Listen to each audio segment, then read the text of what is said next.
Okay, this recording is a shorter version of the PowerPoint that you have for section 26 and just highlights some of the important information from the module. The module covers a number of things from section 26, but one thing to keep in mind is it does not cover all of section 26.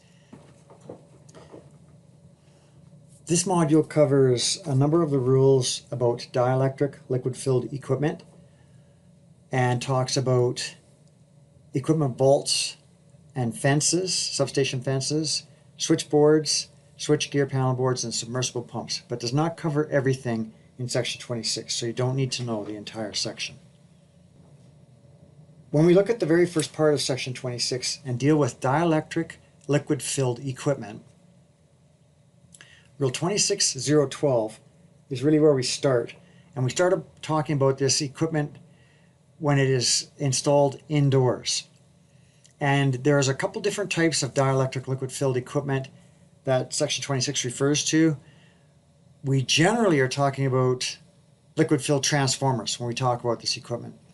And when we talk about transformers installed indoors, that transformer may have to be installed in, if it's large enough, may have to be installed in a vault.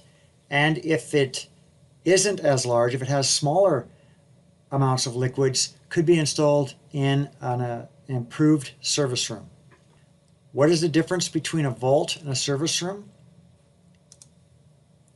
A vault, as described by the National Building Code, is a room that will be separated from the remainder of the building by a fire separation of solid masonry or concrete having a fire resistance rating not less than 2 hours if the vault's protected by a sprinkler system, or 3 hours if there is no sprinkler system or automatic fire extinguishing system protecting that vault. And the reason they do that is to protect the building if a fire ever broke out, or if the transformers leaked and that fluid ignited, is to help protect the rest of the building.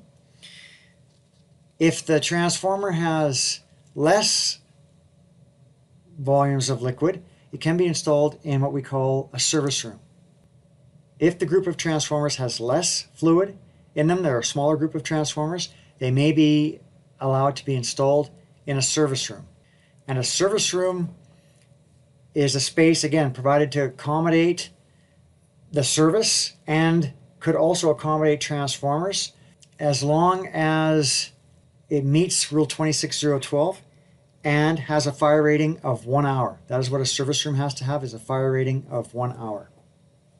And another thing that you'll see when you look at Rule 26.012 is if we have transformers installed against a wall or in the corner of a building, we need to make sure we have adequate separation. And this table to help you figure out that separation, or if we have more than one transformer in a room, the amount of separation you would need between transformers. We can use a page out of Appendix B, where Appendix B deals with Rule 26.012. You will see this table, which will help you determine a space between transformers if you have more than one in a room.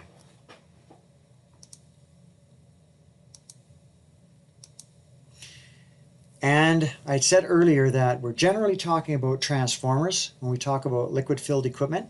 There are a couple of other devices we may run into in the field that could have liquid in them as well. 26.012 Subrule 3 talks about liquid-filled motor starters. And 26.012 Subrule 4 talks about capacitors that could be liquid-filled.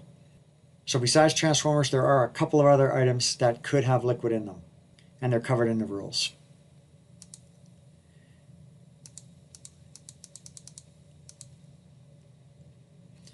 If we have dielectric liquid-filled equipment installed outdoors, 26-014 will show us what we have to do. If we have a certain amount of liquid, over a certain amount of liquid in a tank or group of tanks, then we have to make sure we're 6 meters away from combustible surfaces or materials on buildings, doors or windows, and ventilation inlets or outlets.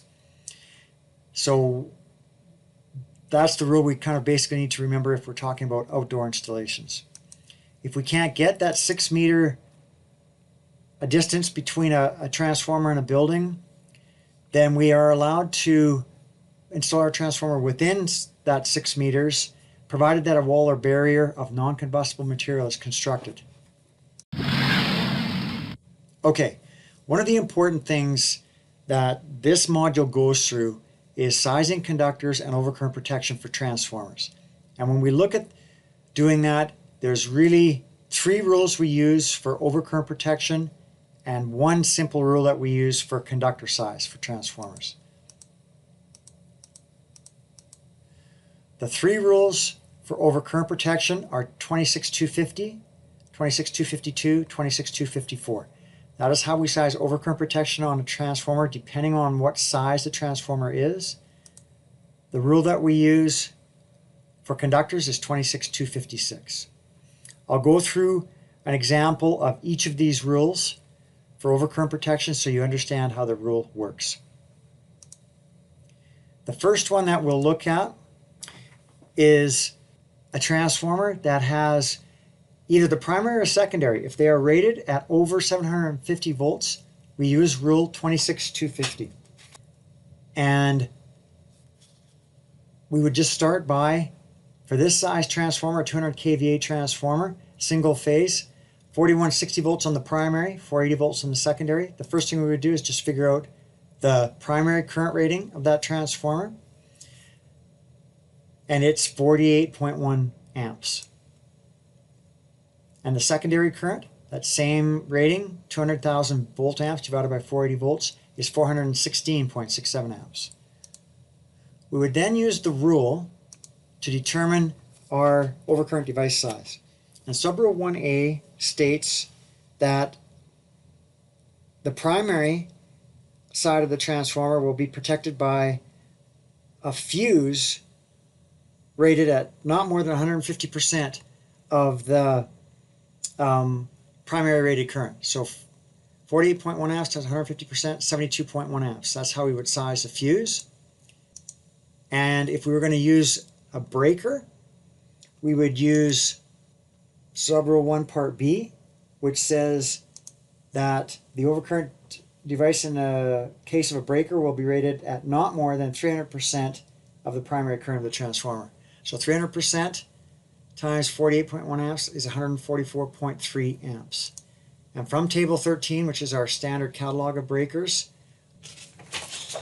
if we look at table 13, we will see that we can't go,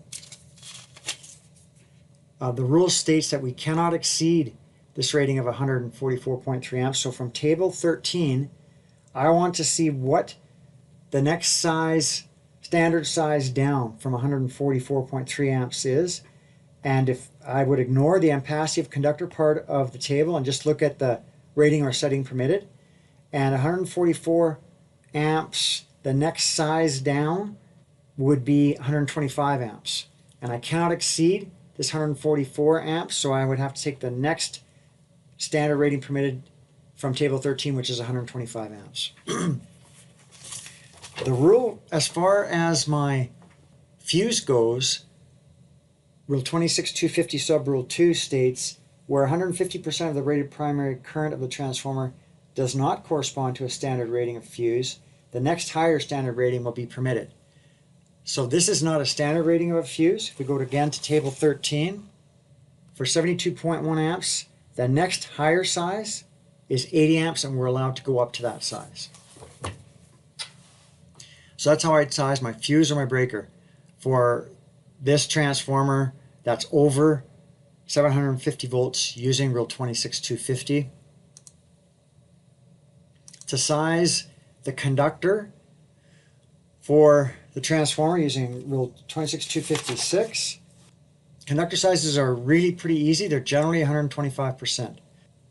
So 125% of the rated primary current is 60.1 amps, table 2.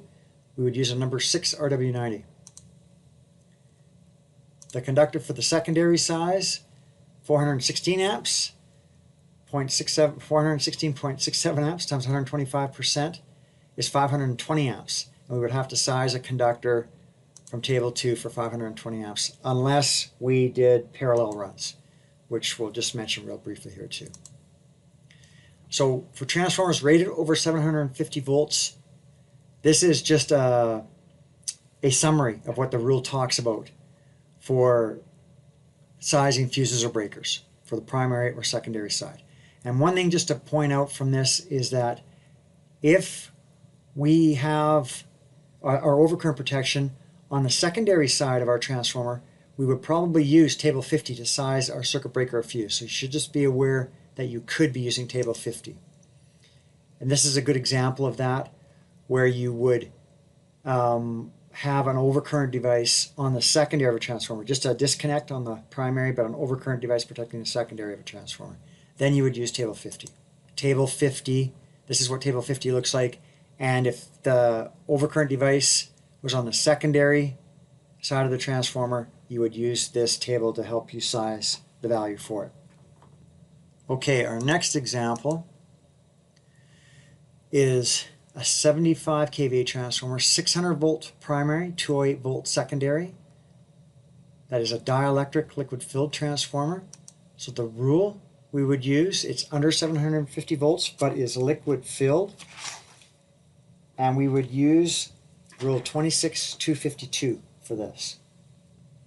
Again, I figure out the primary current,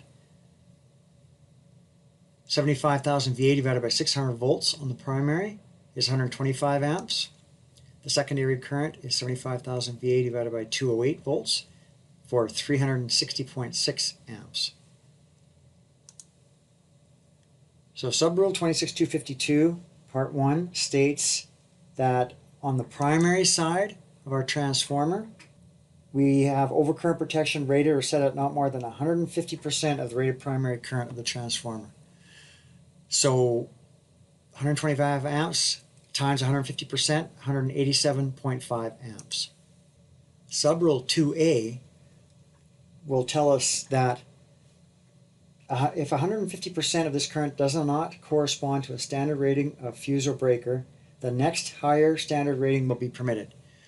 So if we're using a fuse or breaker in this case, we go to table 13 as the table of standard ratings permitted for fuses and breakers. We don't look at the ampacity of conductor part of the table, and we just look at where does 187 amps fall in standard ratings, and it's more than 175 but less than 200, and the rule says we're allowed to go up, so we could use 200 amp fuses.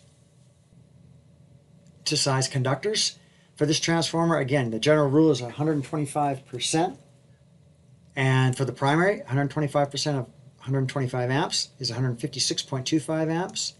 From table 2, that would be a 2-aught RW90. For the secondary, it will be 360.6 amps at 125%. 450.8 amps would be a 700 kcmil RW90 conductor from table 2. All termination temperatures are 75 degrees centigrade. And so we would use a pretty large wire again on the secondary side of this transformer unless we did parallel runs, which I'll just show here real quickly as well. So for a transformer that is 750 volts or less that has some kind of liquid in it, we use rule 26252. And this little table here is just a summary of how we size a fuse or circuit breaker for this type of transformer. The third rule that we use is when we have transformers that are rated less than 750 volts but are dry style transformers, do not have a dielectric liquid in them at all. The rule we use for this is 26254. And again, we start by determining the primary and secondary currents. Primary current, 100,000 VA divided by 600 volts, 166.67 amps. Secondary current, 100,000 VA divided by 240 volts is 416.67 amps. To size an overcurrent device for the primary, and that's what we have in this case, is a fuse on the primary side. To size a fuse for that, subrule 1 states that the transformer will be provided with overcurrent protection rated set at not more than 125% of the rated primary current of this transformer. So 166.67 amps at 125% is 208.3 amps. Whether it's a fuse or breaker, it's a fuse in this case, but whether it was a fuse or breaker, Subrule 3 says that where 125% of the rated primary current of the transformer does not correspond to a standard rating of overcurrent device, the next higher standing rating will be permitted. So if we go to table 13, we see that 208.3 amps. When we look under rating or setting permitted, we do not look at ampacity of conductor. 208 amps falls between 200 and 225 amps for standard settings, and we're allowed to go up to 225, so that's what we would select. To size conductors for this transformer, again we use 26256. When we look at rule 26256, the general rule is 125% of the rated current. So for the primary, that would be 166.67 amps at 125%, 208.3. From table 2, we would use 4-aught RW90s. For the secondary current, we would take 125% of 416.67 amps, which is a fairly high current again, 520 amps. From table 2, we would need 1000 kc mil RW90 conductors. Unless, of course, they were fed in parallel runs, then we could use smaller conductors. And I just included that calculation here so you would see it too. I don't think there's many questions where you'll get asked to parallel run secondary conductors. They just want to know what size conductor you would need. And this little table, again, just summarizes what we do when we have a transformer 750 volts or less that is a dry type transformer to size a circuit breaker or fuse. It just summarizes the rule. And other than understanding how overcurrent devices for transformers work and conductor size for transformers, the module just talks a little bit about fences, how things we have to remember for fences for electrical equipment. It talks about submersible pumps at the very end, but the module is good for that, and the PowerPoint explains a little bit as well. There's really not very much you need to know from that information from the rest of that module.